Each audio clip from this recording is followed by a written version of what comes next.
Movie ಹೆಸರು ಲೋಕ chapter 1 ಮಲಯಾಳಂನ 2025ರ super hit movie ಇದಾಗಿದೆ. ಅಂದಹಾಗೆ ಈ ಚಿತ್ರದ ಒನ್ ಲೈನ್ ಸ್ಟೋರಿಗೆ ಬಂದರೆ, ಚಿತ್ರದ ನಾಯಕಿ ಚಂದ್ರಾಳಿಗೆ ಕೆಲವೊಂದಷ್ಟು ಸೂಪರ್ ಪವರ್ಸ್ ಇರುತ್ತೆ ಆ್ಯಂಡ್ ಇವಳು ಯಕ್ಷಿಣಿ ಕೂಡ. ಇವಳು ತನ್ನ ಸೂಪರ್ ಪವರ್ಸ್ನ ಎಲ್ಲಿ ಹೇಗೆ ಯಾಕೆ ಯೂಸ್ ಮಾಡ್ಕೊಳ್ತಾಳೆ ಆ್ಯಂಡ್ ಇವಳು ಯಕ್ಷಿಣಿ ಹೇಗಾದ್ಲು, ಯಕ್ಷಿಣಿ ಆದಮೇಲೆ ಏನೇನೆಲ್ಲ ಮಾಡಿದ್ಲು ಅನ್ನೋದೇ ಈ ಚಿತ್ರದ ಒನ್ ಲೈನ್ ಸ್ಟೋರಿ. ಮೂವಿ ಶುರುನಲ್ಲಿ ನಮ್ಮ ಚಿತ್ರದ ನಾಯಕಿ ಚಂದ್ರಾಳನ್ನು ತೋರಿಸ್ತಾರೆ. ಈಕೆ ಸ್ವೀಡನ್ ದೇಶದಲ್ಲಿ ಇರ್ತಾಳೆ. ಈಕೆಯನ್ನ ಎಲ್ಲರೂ ಹುಡುಕ್ತಾ ಪೊಲೀಸರು ಫೈರಿಂಗ್ ಮಾಡ್ತಾ ಇರ್ತಾರೆ. ಹಾಗೆ ಅವಳಿರುವಂತಹ ಜಾಗದಲ್ಲಿ ಸುತ್ತ ಬೆಂಕಿ ಹೊತ್ಕೊಂಡು ಹುರಿತಾ ಇರುತ್ತೆ. ಈಕೆ ಯಾವುದೋ ಒಂದು ವಸ್ತುವನ್ನ ಹುಡುಕ್ತಾ ಇರ್ತಾಳೆ. ಹಾಗೆ ತಕ್ಷಣವೇ ಅವಳು ಒಂದು ಫೋನನ್ನು ತಗೊಂಡು ಪ್ರಕಾಶ್ ಅನ್ನೋ ಒಂದು ವ್ಯಕ್ತಿಗೆ ಕಾಲ್ ಮಾಡ್ತಾಳೆ. ಆಗ ಪ್ರಕಾಶ್ ಅವರು, ನೀನು ಹುಡುಕ್ತಿದ್ದಂತಹ ವಸ್ತು ಸಿಕ್ತಾ? ಸರಿ, ಹಾಗಿದ್ರೆ ಅಲ್ಲಿಂದ ನೀನು ಬೇಗ ಹೊರಡು, ನೀನು ಅಲ್ಲಿರೋದು ಒಳ್ಳೇದಲ್ಲ, ನೀನು ಒಳ್ಳೇದಕ್ಕೇ ಹೇಳ್ತಾ ಇರೋದು ಅಂತ ಹೇಳಿ ಫೋನನ್ನು ಕಟ್ ಮಾಡ್ತಾರೆ. ಹಾಗೆ ಈ ಕಡೆ ನಮ್ಮ ಸ್ವೀಡನ್ನ ಎಲ್ಲ ಪೊಲೀಸ್ಗಳು ಇವಳಿಗೆ ಫೈರಿಂಗ್ ಮಾಡ್ತಾ ಇರ್ತಾರೆ. ಇವಳನ್ನ ಸಾಯಿಸೋದಕ್ಕೆ ಶೂಟ್ ಮಾಡೋದಕ್ಕೆ ನೋಡ್ತಾರೆ.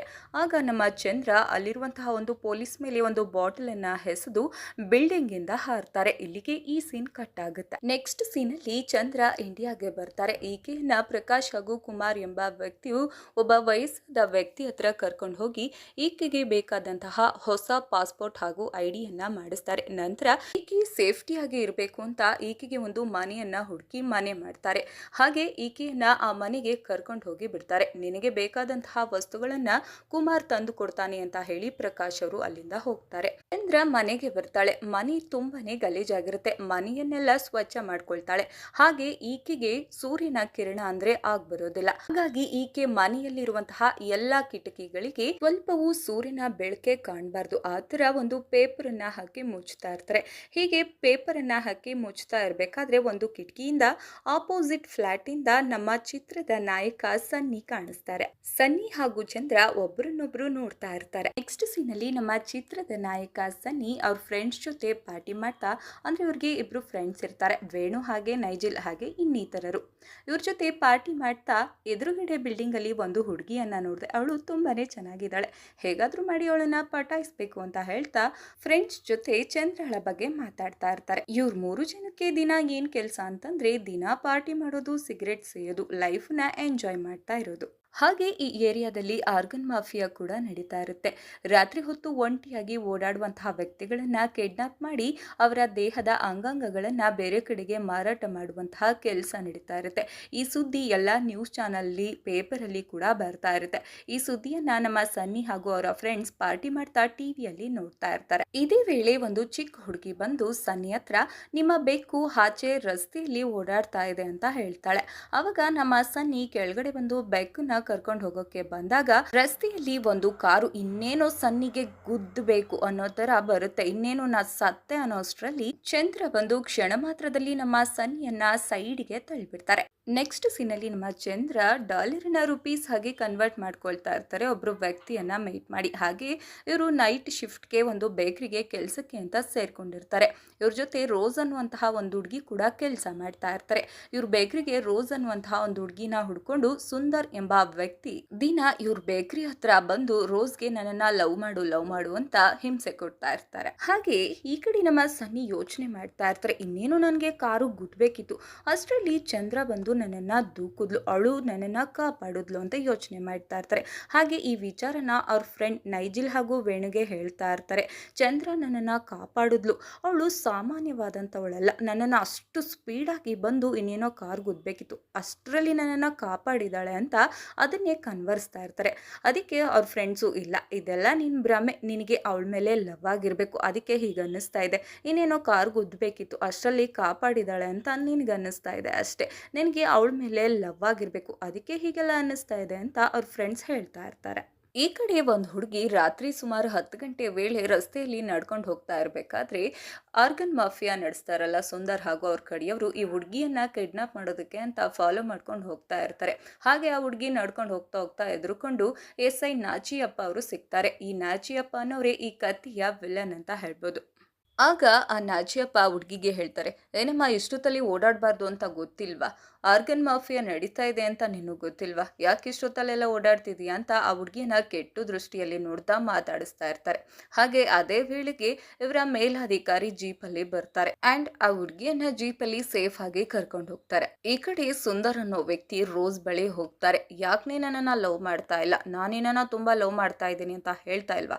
ಯಾಕೆ ಬೇರೆ ಯಾರಾದ್ರೂ ಇದ್ದಾರಾ ಅಂತ ಕೇಳ್ತಾ ಇರ್ತಾನೆ. ಆಗ ರೋಸ್, ಇಲ್ಲ ಬಿಟ್ಬಿಡು, ನನಗೆ ನೀನಂದ್ರೆ ಇಷ್ಟ ಇಲ್ಲ, ಪ್ಲೀಸ್ ನನ್ನನ್ನು ಬಿಟ್ಬಿಡು, ನನಗೆ ಹಿಂಸೆ ಕೊಡ್ಬೇಡ, ನನಗೆ ನಿನ್ನನ್ನು ಪ್ರೀತಿ ಮಾಡೋದಕ್ಕೆ ಆಗಲ್ಲ ಅಂತ ಹೇಳ್ತಾ ಇರಬೇಕಾದ್ರೆ ಅವನು ಆಸಿಡ್ ಬಾಟಲನ್ನು ತಗೊಳ್ತಾನೆ, ಅವಳ ಮುಖಕ್ಕೆ ಆಸಿಡ್ ಹಾಕೋದಕ್ಕೆ ಅಂತ. ಅಷ್ಟಕ್ಕೆ ಅಲ್ಲಿಗೆ ಚಂದ್ರ ಬರ್ತಾಳೆ. ಕೈಯಲ್ಲಿದ್ದಂತಹ ಆಸಿಡ್ ಬಾಟಲ್ನ ತೆಗೆದು ಅವಳು ಗೋಡೆಗೆ ಬಡಿತಾಳೆ. ನಂತರ ಅವನ ಕೈ ಕೂಡ ಸುಡುತ್ತೆ, ಇವಳ ಕೈ ಕೂಡ ಸುಡುತ್ತೆ.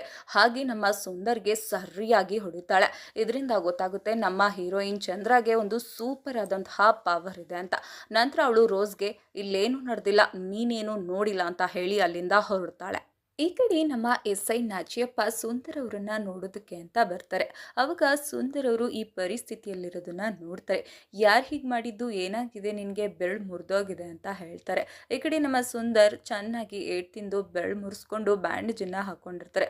ಆಗ ಅವರು ಹೇಳ್ತಾರೆ, ಒಂದು ಹುಡುಗಿ ನನಗೆ ಈ ಥರ ಹೊಡೆದ್ಲು, ಅವಳು ಸಾಮಾನ್ಯವಾದಂತಹ ಹುಡುಗಿ ಅಲ್ಲ ಅಂತ ಗಾಬರಿಯಿಂದ ನೆನೆಸ್ಕೊಂಡು ಭಯ ಪಡ್ತಾ ಇರ್ತಾರೆ. ಆಗ ನಾಚಿಯಪ್ಪ, ನಾಚಿಕೆ ಆಗಲ್ವಾ ನಿನಗೆ? ಒಂದು ಹುಡುಗಿ ಹತ್ರ ಓಡಿಸ್ಕೊಂಡು ಈ ಥರ ಬಿದ್ದಿದೆಯಲ್ಲ, ಯಾರದು ತೋರಿಸು, ಆ ಹುಡುಗಿನ ನಾನು ನೋಡಬೇಕು ಅಂತ ಹೇಳ್ತಾರೆ. ಆಗ ಸುಂದರ್ ಅವರು ಬೇಕ್ರಿ ಹತ್ರ ಕರ್ಕೊಂಡು ಹೋಗಿ ನಾಚಿಯಪ್ಪನಿಗೆ ಚಂದ್ರಳನ್ನು ತೋರಿಸ್ತಾರೆ.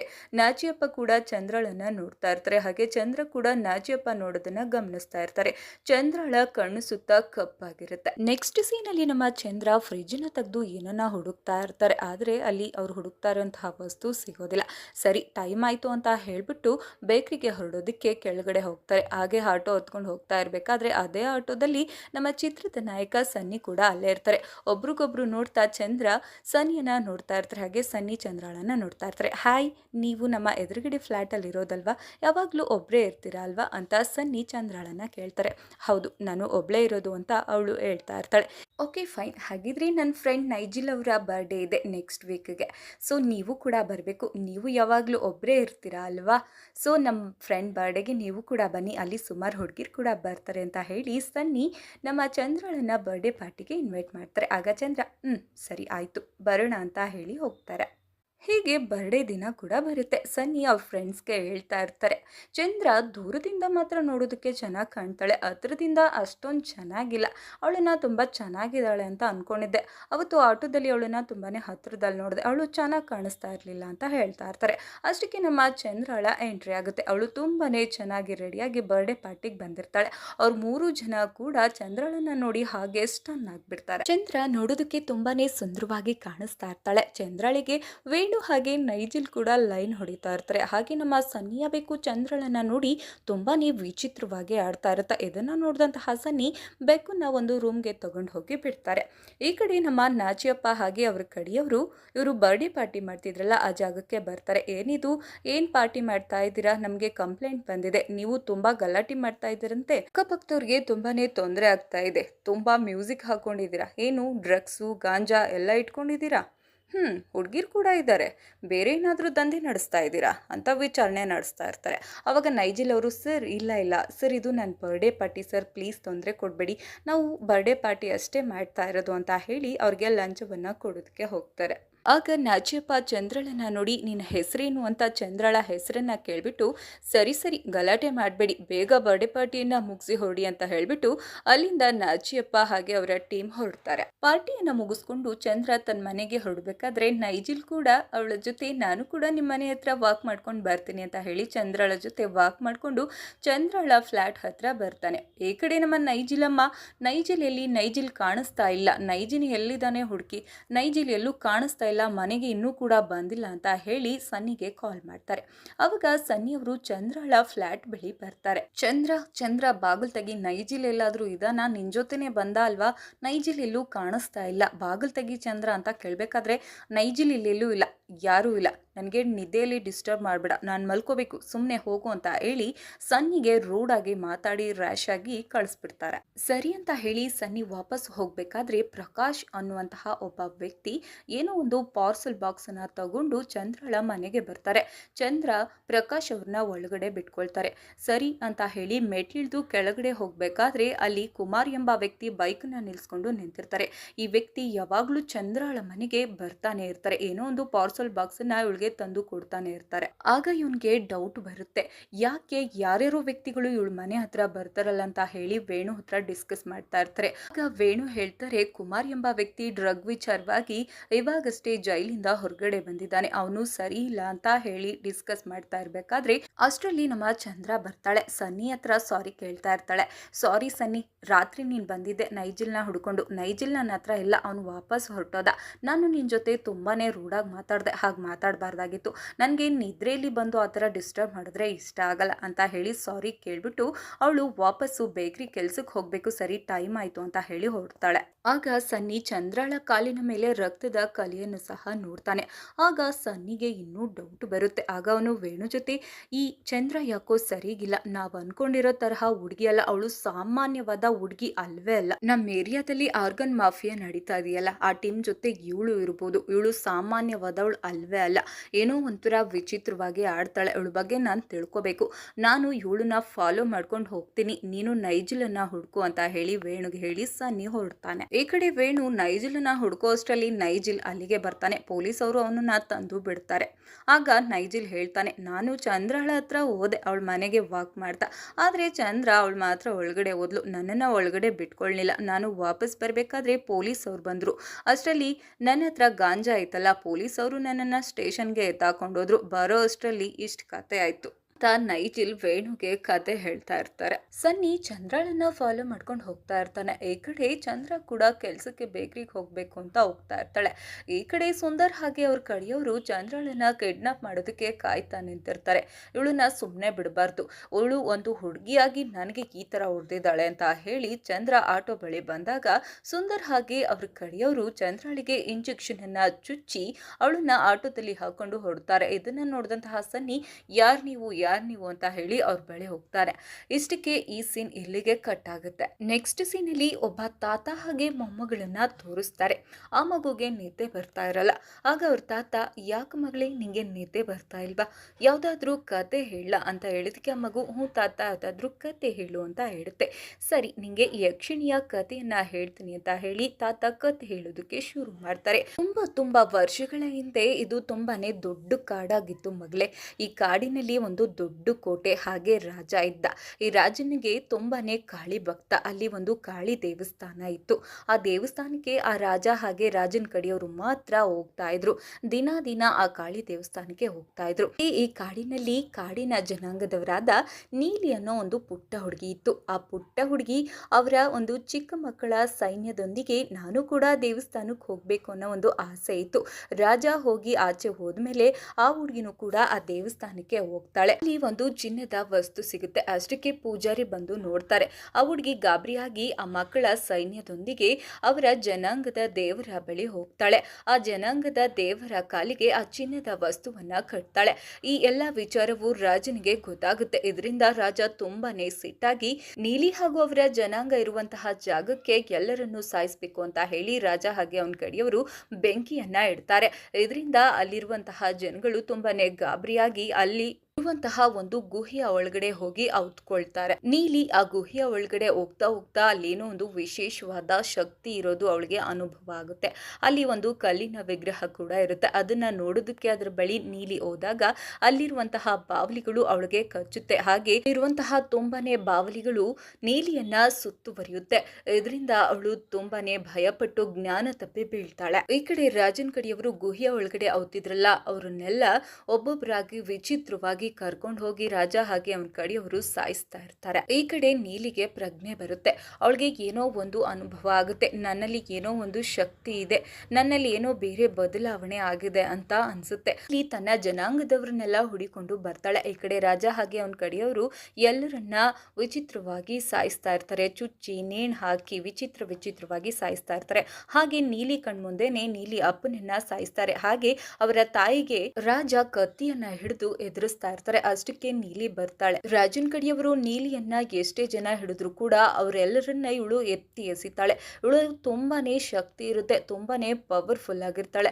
ಇವಳಲ್ಲಿ ಏನೋ ಒಂದು ವಿಚಿತ್ರವಾದ ಶಕ್ತಿ ಸೇರ್ಕೊಂಡಿರುತ್ತೆ. ನೀಲಿಗೂ ಕೂಡ ಈಟಿಯಿಂದ ಚುಚ್ಚಿ ಸಾಯಿಸ್ತಾರೆ. ಅವಳು ಅಲ್ಲೇ ಬಿದ್ದೋಗ್ತಾಳೆ. ಆದ್ರೆ ಮತ್ತೆ ವಾಪಸ್ ಅವಳು ಎದ್ದು ಈಟಿಯನ್ನ ಕಿತ್ತು ಎಸ್ತು ನನ್ಗೇನು ಆಗೇ ಇಲ್ಲ ಅನ್ನೋ ತರ ಅಲ್ಲಿರುವಂತಹ ರಾಜ ಹಾಗೂ ಅವ್ರ ಕಡೆಯವ್ರನ್ನೆಲ್ಲ ಒಬ್ಬೊಬ್ಬರಾಗಿ ಸಾಯಿಸ್ತಾ ಅವರ ರಕ್ತವನ್ನ ಕುಡಿತಾ ಇರ್ತಾಳೆ.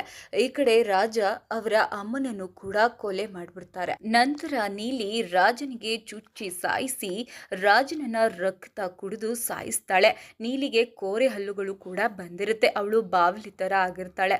ಅಸಲಿಗೆ ಇವಳು ಈಗ ನೀಲಿ ಆಗಿಲ್ಲ, ಯಕ್ಷಿಣಿಯಾಗಿದ್ದಾಳೆ. ನೀಲಿ ಅಮ್ಮನಿಗೆ ಕೊನೆ ಉಸಿರು ಎಳೆಯುವಂತಹ ಕ್ಷಣದಲ್ಲಿ ನೀಲಿಗೆ ಹೇಳ್ತಾಳೆ, ನೋಡು ಮಗಳೇ, ನಿನಗೆ ದೇವರು ಒಂದು ವಿಶೇಷವಾದ ಶಕ್ತಿಯನ್ನ ಕೊಟ್ಟಿದ್ದಾರೆ. ಇದನ್ನ ನೀನು ಒಳ್ಳೆಯ ಕೆಲಸಕ್ಕೆ ಬೆಳೆಸ್ಕೊ.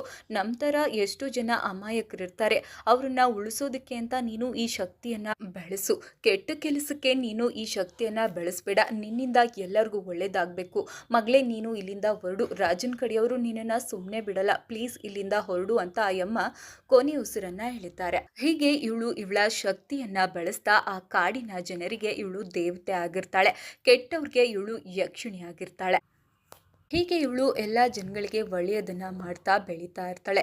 ಇವಳು ಒಂದು ಜಾಗದಲ್ಲಿ 20 ವರ್ಷ ಮಾತ್ರ ಇರೋದಕ್ಕಾಗುತ್ತೆ. 20 ವರ್ಷದ ನಂತರ ಇವಳಿಗೆ ಇರೋದಕ್ಕಾಗಲ್ಲ. ಹಾಗೆ ಇವಳಿಗೆ ಸಾವೇ ಇರೋದಿಲ್ಲ. ಎಲ್ಲಿ ಕೆಟ್ಟದ್ದು ನಡೆಯುತ್ತೋ ಆ ಜಾಗಕ್ಕೆ ಇವಳು ಹೋಗಿ ಅವರನ್ನೆಲ್ಲ ಸಾಯಿಸಿ ಅವರ ರಕ್ತವನ್ನು ಕುಡಿತಾಳೆ. ಅಮಾಯಕ ಜನಗಳಿಗೆ ಇವಳು ಒಳ್ಳೆಯದನ್ನು ಮಾಡ್ತಾಳೆ ಅಂತ ಈ ತಾತ ಈ ಮೊಮ್ಮಗಳಿಗೆ ಕಥೆಯನ್ನು ಹೇಳ್ತಾ ಇರ್ತಾರೆ. ಆಗ ಮಗು ಕೇಳುತ್ತೆ, ತಾತ ಇವ್ರಿಗೆ ವೀಕ್ನೆಸ್ ಯಾವುದು ಇಲ್ವಾ ಈ ಯಕ್ಷಿಣಿಗೆ ಅಂತ ಕೇಳಿದಾಗ ತಾತ ಹೇಳ್ತಾರೆ, ಹೌದು, ಅವಳಿಗೆ ವೀಕ್ನೆಸ್ ಇದೆ. ಸೂರ್ಯನ ಕಿರಣ ಬಿದ್ರೆ ಅವಳಿಗೆ ಆಗೋದಿಲ್ಲ, ಅವಳ ಮೈಯೆಲ್ಲ ಗಾಯ ಆಗುತ್ತೆ. ಅವಾಗ ಅವಳು ಒಂದು ರಕ್ತದ ಪ್ಯಾಕೆಟ್ ಅನ್ನ ಕುಡಿಬೇಕು ಅಂತ ತಾತ ಮೊಮ್ಮಗಳಿಗೆ ಕಥೆಯನ್ನ ಹೇಳ್ತಾರೆ. ಆಗ ಮೊಮ್ಮಗಳು ಕೇಳ್ತಾಳೆ, ತಾತ ಅವರು ಇನ್ನೂ ಬದುಕಿದಾರಾ, ನಮ್ಮ ಮಧ್ಯೆನೇ ಇದ್ದಾರಾ ಅಂತ ಕೇಳ್ತಾಳೆ. ಹೌದು, ಅವಳು ನಮ್ಮ ಮಧ್ಯೆನೇ ಇದ್ದಾಳೆ, ನಾನು ಅವಳನ್ನ ಕಂಡಿಡಿತೀನಿ ಅಂತ ತಾತ ಹೇಳ್ತಾರೆ. ಅಂದಹಾಗೆ ವೀಕ್ಷಕರೇ, ಈ ತಾತ ಹೇಳ್ತಿರೋ ನೀಲಿ ಬೇರೆ ಯಾರು ಅಲ್ಲ, ನಮ್ಮ ಕಥೆಯ ನಾಯಕಿ ಚಂದ್ರನೇ ನೀಲಿ, ನೀಲಿನೇ ಚಂದ್ರ. ನಮ್ಮ ಚಂದ್ರ ಈ ಮೂವಿಯ ಸ್ಟಾರ್ಟಿಂಗ್ ನಲ್ಲಿ ದ ಲೀವ್ ಅಮಾಂಗ್ ಅಸ್ ಅನ್ನೋ ಒಂದು ಬುಕ್ಕನ್ನ ತಿತ್ಕೊಂಡ್ಲಲ್ಲ, ಆ ಬುಕ್ಕನ್ನ ಬರ್ದವ್ರೆ ಈ ತಾತ. ನೆಕ್ಸ್ಟ್ ಸೀನ್ ಅಲ್ಲಿ ನಮ್ಮ ನೀಲಿಯನ್ನ ತೋರಿಸ್ತಾರೆ, ಐ ಮೀನ್ ಚಂದ್ರಾಳನ್ನ. ಚಂದ್ರ ನೀಲಿ ಇಬ್ರು ಒಂದೇ. ಸುಂದರ್ ಚಾಕುವಿನಿಂದ ಚುಚ್ಚಿ ಸಾಯಿಸ್ಬೇಕು ಅಂತ ಚಂದ್ರಾಳಿಗೆ ಚಾಕುವಿನಿಂದ ಚುಚ್ಚಲು ಮುಂದೆ ಬರ್ತಾರೆ. ಆಗ ನಮ್ಮ ಚಂದ್ರ ಫೈಟ್ ಮಾಡಿ ನಮ್ಮ ಸುಂದರ್ ಹಾಗೆ ಅವ್ರ ಜೊತೆ ಇದ್ರಲ್ಲ ಹುಡುಗರು, ಅವ್ರ 3 ಜನನ ಸಾಯಿಸಿ ವಿಚಿತ್ರವಾಗಿ ಸಾಯಿಸ್ತಾಳೆ. ಹಾಗೆ ಅವರ ರಕ್ತವನ್ನ ಕುಡಿತಾಳೆ. ಇದನ್ನ ನೋಡಿ ಸನ್ನಿ ಸಿಕ್ಕಾಪಟ್ಟೆ ಭಯ ಪಟ್ಕೊಬಿಡ್ತಾರೆ. ಅವಳ ಕೋರೆ ಹಲ್ಲು, ಅವಳ ಕಣ್ಣು, ಅವಳ ಬಾಡಿ ಲ್ಯಾಂಗ್ವೇಜು, ಹಾಗೆ ಅವಳು ಯಾವ ತರ ವಿಚಿತ್ರವಾಗಿ ನಡ್ಕೊಳ್ತಾ ಇದ್ದಾಳೆ, ಇದನ್ನೆಲ್ಲ ನೋಡಿ ಸನ್ನಿಗೆ ಹಾಗೆ ಸಿಕ್ಕಾಪಟ್ಟೆ ಭಯ ಆಗ್ಬಿಡುತ್ತೆ. ಚಂದ್ರ ಸನ್ನಿಗೆ ಕೇಳ್ತಾಳೆ, ಈ 3 ಜನರ ಬಾಡಿಯನ್ನ ಡಿಸ್ಪೋಸ್ ಮಾಡ್ಬೇಕು, ಅದಕ್ಕೆ ನೀನ್ ಹೆಲ್ಪ್ ಮಾಡು. ನೀನ್ ಹೆಲ್ಪ್ ಮಾಡ್ಲಿಲ್ಲ ಅಂದ್ರೆ ನಿನ್ಗೂ ಕೂಡ ಇದೇ ಗತಿ ಬರುತ್ತೆ ಅಂತ ಹೇಳಿದಾಗ ಸನ್ನಿ ತುಂಬಾನೇ ಭಯದಿಂದ ಆಯ್ತು ಅಂತ ಹೇಳ್ತಾನೆ. ನಂತರ ಈ 3 ಜನರ ಬಾಡಿಯನ್ನ ಒಂದು ಫ್ಯಾಕ್ಟರಿಯ ಬಳಿ ತಗೊಂಡೋಗಿ ಅಲ್ಲಿದ್ದಂತಹ ಆಸಿಡ್ ಟ್ಯಾಂಕರ್ಗೆ ಹಾಕಿ ಸುಟ್ಟಾಕ್ಬಿಡ್ತಾಳೆ ಚಂದ್ರ. ಇದನ್ನ ನೋಡಿ ಸನ್ನಿಗೆ ತುಂಬಾನೇ ಭಯ ಅಂದ್ರೆ ಭಯಾನೇ ಆಗುತ್ತೆ. ಹಾಗೆ ತಲೆ ಸುತ್ತಿ ಕೂಡ ಬಿದ್ಬಿಡ್ತಾನೆ. ಎಚ್ಚರ ಆದಾಗ ಇವನು ಚಂದ್ರಳ ರೂಮ್ ಅಲ್ಲಿ ಇರ್ತಾನೆ. ನಂತರ ಇವನ್ಗೆ ಎಚ್ಚರ ಆಗ್ಬಿಟ್ಟು ಹೇಗ್ ತಪ್ಪಿಸ್ಕೊಳ್ಳೋದು ಅಂತ ಟ್ರೈ ಮಾಡ್ತಾ ಇರ್ತಾನೆ. ಫೋನ್ ನೋಡ್ತಾನೆ, ಫೋನ್ ಕೂಡ ಸ್ವಿಚ್ ಆಫ್ ಆಗಿರುತ್ತೆ. ಯಾರಿಗಾದ್ರೂ ಫೋನ್ ಮಾಡೋಣ ಅಂತ ಇವನು ಕಿಟಕಿ ಹತ್ರ ಹೋಗಿ ಸೂರ್ಯನ ಕಿರಣ ಬರಬಾರ್ದು ಅಂತ ಕಿಟಕಿಗೆ ಬರೋ ಬೆಳಕನ್ನ ಮುಚ್ಚಿರ್ತಾಳಲ್ಲ, ಆ ನ್ಯೂಸ್ ಪೇಪರ್ ಅನ್ನ ತೆಗೆದು ವೇಣುವನ್ನ ಕರೆಯೋದಿಕ್ಕೆ ಅಂತ ಹೋಗ್ತಾನೆ. ಆವಾಗ ನಮ್ಮ ಚಂದ್ರಳ ಮೇಲೆ ಸೂರ್ಯನ ಕಿರಣ ಬೀಳುತ್ತೆ. ಅವಳು ಕೈ ಸುಟ್ಟೋಗ್ತಾ ಇರುತ್ತೆ. ತಕ್ಷಣ ಅವಳು ಸನಿಯನ್ನ ಈ ಕಡೆಗೆ ಎಳ್ಕೊಳ್ತಾಳೆ. ಹಾಗೆ ಅವಳು ಫ್ರಿಜ್ ಹತ್ರ ಹೋಗಿ ಫ್ರಿಜ್ ನ ತೆಗೆದು ಅಲ್ಲಿ ಬ್ಲಡ್ದು ಪ್ಯಾಕೆಟ್ ಇರುತ್ತೆ. ಸಡನ್ ಆಗಿ ಬ್ಲಡ್ ನ ಎತ್ಕೊಂಡು ಬ್ಲಡ್ ನ ಕುಡ್ಕೋತಾಳೆ. ಬ್ಲಡ್ ಕುಡಿದಾಗ ಅವಳ ಗಾಯ ಎಲ್ಲ ವಾಸಿ ಆಗುತ್ತೆ. ಈಕೆಗೆ ಬ್ಲಡ್ಡೇ ಔಷಧಿ. ಬ್ಲಡ್ಡೇ ಊಟ, ಇವಳು ಬ್ಲಡ್ನ ಕುಡಿದ್ರೆ ಮಾತ್ರ ಈ ತರ ಇರಕ್ಕಾಗುತ್ತೆ. ಹಾಗೆ ಇವಳು ಕುಡಿಯೋದೇನಪ್ಪಾ ಅಂತಂದ್ರೆ ಓ ನೆಗೆಟಿವ್ ಬ್ಲಡ್ ಮಾತ್ರ. ಆದ್ರೆ ಇಲ್ಲಿ ಟ್ವಿಸ್ಟ್ ಏನಂತಂದ್ರೆ ನಮ್ಮ ಹೀರೋ ಸನ್ನಿದು ಕೂಡ ಓ ನೆಗೆಟಿವ್ ಬ್ಲಡ್. ಅವನು ಈ ವಿಚಾರ ತಿಳಿದು ಸಖತ್ ಭಯ ಪಡ್ತಾ ಇರ್ತಾನೆ. ಹಾಗೆ ಅವನು ಕೇಳ್ತಾನೆ, ನೀನು ಕಾಟಂಪೇಟೆ ನೀಲಿನಾ ಅಂತ. ಹೌದು ಅಂತ ಹೇಳ್ತಾಳೆ. ನೀನು ಯಕ್ಷಿಣಿನಾ ಅಂತಾನು ಕೇಳ್ತಾನೆ. ಹೌದು ನಾನು ಯಕ್ಷಿಣಿ ಅಂತ ಹೇಳ್ತಾಳೆ. ನೀವ್ ಯಾಕೆ ಹೀಗೆ, ನಿಮ್ಮ ಮನೆಯವರೆಲ್ಲ ಹೀಗೆನಾ ಅಂತ ಕೇಳ್ತಾನೆ. ಆಗ ನಮ್ಮ ಚಂದ್ರ, ಇಲ್ಲ ಇದೊಂದು ವೈರಸ್, ನಮ್ಮ ಮನೆಯವರೆಲ್ಲ ಹೀಗಲ್ಲ, ನಾನ್ ಮಾತ್ರ ಹೀಗೆ, ವೈರಸ್ ಇಂದ ನಾನು ಹೀಗಾಗಿದ್ದೀನಿ, ಕಚ್ಚಿದ್ರೆ ಮಾತ್ರ ಹೀಗಾಗುತ್ತೆ, ನನಗೆ ನಿನ್ ಮೇಲೆ ತುಂಬಾನೇ ನಂಬಿಕೆ ಇದೆ, ಈ ವಿಚಾರನ ನೀನು ಯಾರಿಗೂ ಹೇಳ್ಬೇಡ ಅಂತ ಹೇಳ್ತಾಳೆ. ಸನ್ನಿ ಅಲ್ಲಿಂದ ಹೊರಡ್ತಾನೆ. ಈ ಕಡೆ ನಮ್ಮ ಸನ್ನಿ ವೇಣು ಹತ್ರ ಬಂದು ಹೇಳ್ಕೊಳ್ತಾ ಇರ್ತಾರೆ ನಡೆದಂತಹ ಎಲ್ಲ ವಿಚಾರವನ್ನ. ಚಂದ್ರ ಒಬ್ಳು ಯಕ್ಷಿಣಿ, ಅವಳು ಈ ತರ ಎಲ್ಲರ ರಕ್ತವನ್ನ ಕುಡಿತಾಳೆ, ಅದು ಓ ನೆಗೆಟಿವ್ ರಕ್ತವನ್ನೇ ಕುಡಿತಾಳೆ ಅಂತ ವೇಣು ಜೊತೆ ಶೇರ್ ಮಾಡ್ಕೊಳ್ತಾ ಇರ್ತಾನೆ. ಹಾಗೆ ಈ ವಿಚಾರನ ಅವಳು ಯಾರ ಜೊತೆನೂ ಹೇಳ್ಬೇಡ ಅಂದಿದ್ದಾಳೆ. ನಾನು ನಿನ್ನ ಜೊತೆ ಹೇಳಿದ್ದೀನಿ, ನೀನು ಪ್ಲೀಸ್ ಯಾರ ಹತ್ರನೂ ಹೇಳ್ಬೇಡ, ನೀನು ಯಾರಿಗಾದ್ರೂ ಹೇಳಿದ್ರೆ ಅವಳು ನಿನ್ನನ್ನು ಸಾಯಿಸಿ ರಕ್ತ ಕುಡಿದು ನನ್ನನ್ನು ಸಾಯಿಸ್ಬಿಡ್ತಾಳೆ ಅಂತ ತುಂಬಾನೇ ಭಯ ಪಡ್ತಾ ಇರ್ತಾನೆ ಸನ್ನಿ. ಹಾಗೆ ಇದ್ರ ಬಗ್ಗೆನೇ ಕನ್ವರ್ಸ್ತಾ ಇರ್ತಾನೆ. ಈ ಕಡೆ ನಮ್ಮ ಕಥೆಯ ವಿಲನ್ ನಾಚಿಯಪ್ಪ ಸುಂದರ್ ಕೊಲೆಯಾಗಿರುವಂತಹ ಜಾಗಕ್ಕೆ ಬರ್ತಾರೆ. ಅಲ್ಲಿ ಸಿರಂಜ್ ಹಾಗೆ ನಮ್ಮ ಚಂದ್ರ ಹಾಕೊಳ್ತಾಳಲ್ಲ ಕಣ್ಣಿಗೆ ಲೆನ್ಸ್, ಅದು ಸಿಗುತ್ತೆ. ಹಾಗೆ ಅದೇ ದಿನ ರಾತ್ರಿ ನಮ್ಮ ಚಂದ್ರ ರಕ್ತವನ್ನ ತಗೋಬೇಕು ಅಂತ ಹೇಳಿ ಕುಮಾರ್ ಹತ್ರ ಸನ್ನಿಯನ್ನ ಕರ್ಕೊಂಡು ಕುಮಾರ್ ಬಳಿ ಬರ್ತಾರೆ. ಓ ನೆಗೆಟಿವ್ ರಕ್ತವನ್ನ ತಗೊಂಡು ಕುಡಿತಾರೆ. ಇದನ್ನ ನೋಡಿ ನಮ್ಮ ಸನ್ನಿ ಭಯ ಪಡ್ತಾರೆ. ಓ ನಂದು ಓ ನೆಗೆಟಿವ್, ನನ್ನ ರಕ್ತನು ಹೀಗೆ ಕುಡಿದ್ಬಿಡ್ತಾಳ ಅಂತ ಭಯ ಪಡ್ತಾ ಇರ್ತಾರೆ. ಆಗ ನಮ್ಮ ಚಂದ್ರ ಹೇಳ್ತಾಳೆ, ಭಯ ಪಡ್ಬೇಡ, ನಾನು ನಿನ್ಗೇನು ಮಾಡೋದಿಲ್ಲ ಅಂತ ಹೇಳ್ತಾಳೆ. ಈ ಕಡೆ ನಮ್ಮ ವೇಣು ಪ್ಲೇ ಗ್ರೌಂಡ್ ನಲ್ಲಿ ಆಟ ಆಡ್ತಾ ಇರ್ತಾರೆ. ಅದೇ ಜಾಗಕ್ಕೆ ನಮ್ಮ ಸನ್ನಿ ಹಾಗೆ ಚಂದ್ರ ಬರ್ತಾರೆ. ವೇಣು ಹತ್ರ ಕುತ್ಕೊಂಡು ಮಾತಾಡ್ತಾ ಇರ್ತಾರೆ. ಅವಾಗ ಅವ್ರಿಗೆ ನ್ಯೂಸ್ ಪೇಪರ್ ನಲ್ಲಿ ಸುಂದರ್ ಹಾಗೆ ಅವ್ರ ಕಡೆಯವರು ಕೊಲೆಯಾಗಿರುವಂತಹ ಸುದ್ದಿ ಬಂದಿರುತ್ತೆ. ಇದನ್ನ ನೋಡಿ ನಾವೇನಾದ್ರೂ ಸಿಕ್ಕಾಕೊಳ್ತೀವ ಅಂತ ಯೋಚನೆ ಮಾಡ್ತಾ ಇರ್ತಾರೆ. ಹಾಗೆ ನಮ್ಮ ಚಂದ್ರ ಹೇಳ್ತಾಳೆ, ಬಾಡಿ ಸಿಗ್ಲಿಲ್ಲ ಅಂದ್ರೆ ನಾವು ಸಿಕ್ಕಾಕೊಳ್ಳೋದಿಲ್ಲ ಅಂತ ಹೇಳ್ತಾ ಇರ್ತಾಳೆ. ಆದ್ರೆ ಅದೇ ಪ್ಲೇ ಗ್ರೌಂಡ್ಗೆ ನಮ್ಮ ಪೊಲೀಸಪ್ಪ ಅಂದ್ರೆ ನಮ್ಮ ನಾಚಿಯಪ್ಪ ಹಾಗೆ ಇನ್ನೊಂದು ಹುಡುಗ ಇರ್ತಾರೆ.